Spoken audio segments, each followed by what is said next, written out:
लोग रोज बेईमानी कर रहे हैं, रोज चोरी कर रहे हैं, हम लोग मूक दर्शक बनकर के देख रहे हैं, बर्दाश्त कर रहे हैं। कहीं न कहीं वो लोग रोज हमें सताते हैं, हक हमारे छीन लेते हैं। कोई कुछ बोल नहीं रहा है तो मेरी मजबूरी है कि मुझे वो बोलना पड़ता है जो आपको बोलना चाहिए। इसलिए मैं आज हाथ जोड़ करके विनती करूंगा, इस देश को बचाइए, संविधान को बचाइए, लोकतंत्र को बचाइए, न आने वाली पीढ़ियां गुलाम हो जाएंगी। आज आपके सामने अगर मैं खड़ा हूं और मेरे इस बदन पर चीवर है तो ये चीवर भी इसीलिए है क्योंकि देश में संविधान लागू है। नहीं ये जालिम लोग हमारे चीवर को तरवा लेते और कहते कि अछूतों को और शूद्रों को इस देश में पीले या भगवा कलर के कपड़े पहनने का कोई अधिकार नहीं है। तो आज अगर हमारे शरीर पर ये जो चीवर है इसलिए है क्योंकि देश में संविधान लागू है। आज मैं इस मौके पर एक बहुत महत्वपूर्ण आपसे बात करना चाह रहा हूं क्योंकि देश बनाया आपने है, गांव से लेकर शहर तक इस देश को सींचा आपने है।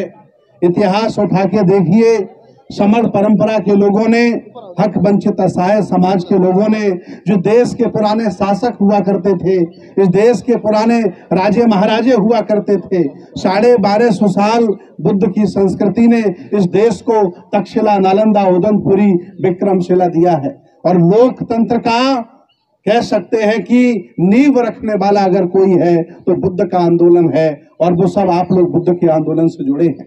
बाबा साहब डॉक्टर अंबेडकर ने राजशाही को खत्म करके परमानेंट यहाँ लोकतंत्र स्थापित किया और हम लोगों को हक अधिकार देकर एक अच्छा सा जीवन जीने का अवसर दिया।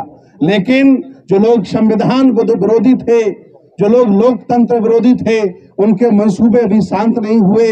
वो आए दिन रोज नए नए काम करते हैं। एक नई खबर अभी आई जयपुर से, एक विधायक है अपने राज तिलक की तैयारी कर रहे हैं। ये कितनी हंसी की बात है लोकतंत्र के भारत में कि जो वोट से एमएलए बनकर आया हो वो अपने राजतंत्र में, अपने लिए राजशाही में, अपने लिए राज तिलक की तैयारी कर रहा है। ऐसे ऐसे लोग हैं। मैं मानता हूं आज इस देश भारत में संविधान से मान सम्मान पाने वाले, हक अधिकार पाने वाले लोग ज्यादा हैं, लेकिन वो मरे हुए हैं, डरे हुए हैं, वो घर से निकलने को तैयार नहीं। अगर वो सब लोग एक साथ संविधान की रक्षा के लिए, लोकतंत्र के स्थापना के लिए अगर वो अपना समय दे दें तो उन लोगों की हिम्मत नहीं है जो संविधान को मिटाना चाहते हैं और आप लोगों के अधिकार छीनना चाहते हैं कि वो कुछ भी कर सकें। लेकिन यहाँ करोड़ों आबादी है, 100 करोड़ से ज्यादा बहुजन समाज के लोग भारत में रहते हैं। 10-5 करोड़ लोग वो हैं और वो लोग आपको हर मुहाने पर हरा रहे हैं, राजनीति में आपको पटकी मार रहे हैं, समाज में आपको पटकनी मार रहे हैं, धार्मिक क्षेत्र में आपको हरा दे रहे हैं। ऐसा कोई क्षेत्र नहीं जिस क्षेत्र में ये बहुजन समाज जीत पा रहा हो।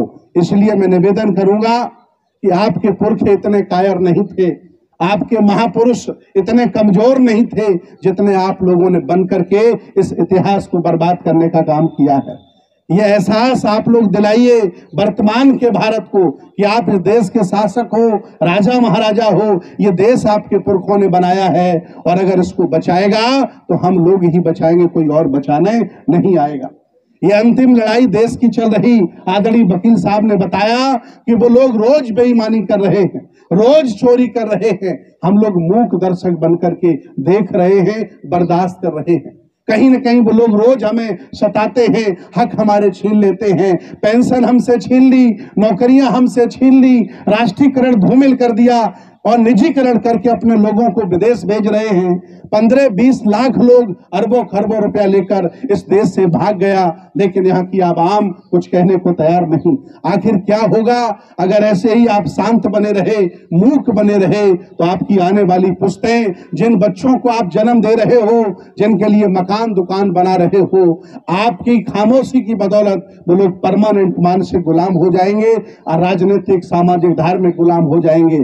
इसलिए मैं बहुजन समाज के लोगों से आज जंतर मंतर की धरती से आह्वान करता हूं। मैं एक बौद्ध भिक्षु हूं, इस तरह की मुझे बातें नहीं करनी चाहिए, मेरा धम्म हमें इजाजत नहीं देता, लेकिन मैं भी इसी हवा में जीता हूं। मुझे भी वोट डालने का अधिकार, मुझे भी मान सम्मान से जीने का अधिकार मिला है। जब कोई कुछ बोल नहीं रहा है तो मेरी मजबूरी है कि मुझे वो बोलना पड़ता है जो आपको बोलना चाहिए। इसलिए मैं आज हाथ जोड़ करके विनती करूंगा, इस देश को बचाइए, संविधान को बचाइए, लोकतंत्र को बचाइए। न आने वाली पीढ़ियां गुलाम हो जाएंगी और काले अक्षरों से इतिहास लिखा जाएगा। मैं एक बात और कहूंगा, लोग जो जातिवादी हैं, जो वंशवादी हैं, जो संगठन को बहुत ज्यादा महत्व देते, वो लोग कभी भी इतिहास नहीं बना सकते।